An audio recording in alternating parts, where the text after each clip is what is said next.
Okay, here is problem 1391. Over here on the left, hopefully you can see my mouse moving. I've drawn a free body diagram of the peg. If you look on the original diagram, I'm trying to show the same thing so that you can get your bearings. There are two forces that are acting on the peg. One is the NS, I'm calling it. That's a pressure, normal pressure that's coming from the slot, which is this long one. It is always perpendicular to the surface of the slot or whatever the groove is that it's in. And that's why NS over here is drawn perpendicular to this dotted line that goes up through the R. So for example, here's point C. If you draw a line from C straight out the slot, NS is perpendicular to that line. So that's what's shown here. And then the second one over here, the red NC, that is pointing perpendicular to the tangent of this curved slot. That's why I'm calling it NC, C for curved.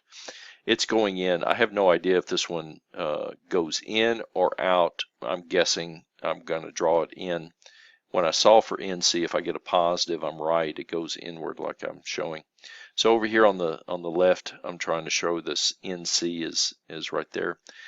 I am going to sum forces in the R theta direction. The R direction goes from point C straight out through the particle, and so it's along this dotted line over here. That is the UR direction. The U theta direction is perpendicular to the R, which is going to be right along the NS direction. So that's my NR and the N theta. Okay, then I'm going to write down my acceleration in the R theta, which is shown here. I've got R double dot minus R theta dot squared, etc.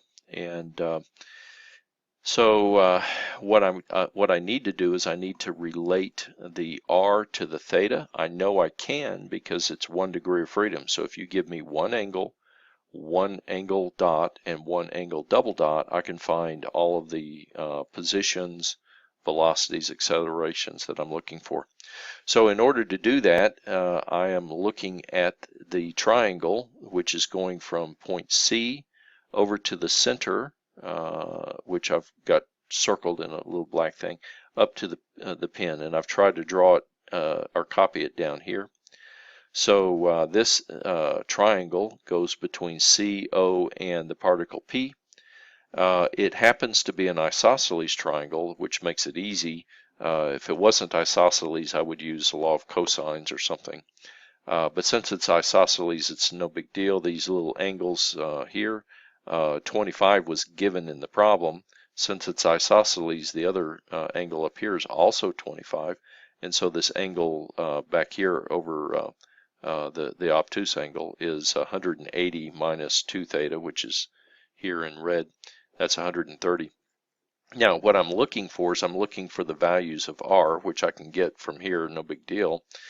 But I'm also looking to differentiate this to get R dot and R double dot. So what I'm doing then is I'm over here, I'm writing a general form for the R value, right? So I don't want to use 25 and 130 like I've done in here. What I'm going to do is use the red equation down here, and the reason I'm making it an equation is because I'm planning to differentiate it. Okay, so let me pause for a moment and pull up Mathematica. I'm going to continue with Mathematica. Okay, I've pulled up a Mathematica file, and what I've done here is I've typed in the equation for R, which you can see in the lower right corner in red.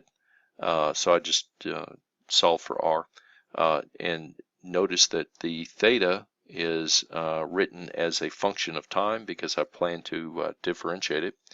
So what we'll do is we'll execute that, and here's what the solution for R is. No big deal. It just simplifies it a little bit.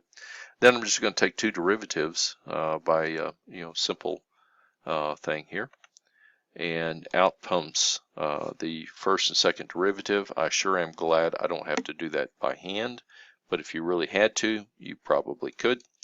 Now I'm going to put in the values for theta, theta dot, and theta double dot. If you remember Mathematica doesn't say dot, it puts a little tick. So this is actually theta dot, and this is theta double dot. Then I'm going to print out the r dot, and r double dot. Here are my two equations for acceleration, which if I pull it over, you can see that those are, I've typed them in properly, r double dot minus r theta dot squared, etc. So we'll execute that. And it looks ugly, but let's just skip past that. This equation right here is the summation of forces in the r direction. If you notice, the only thing in the r direction is the NC force, and it'll be in the r direction. It's going to be the cosine of this angle between NC and the UR direction, which happens to be the same as theta, 25 degrees. I put in 25 degrees into Mathematica because I'm already finished with all of my calculations, or my differentiation, excuse me. And then here's the equation for the forces in the theta. They consist of NS and then a component of the NC.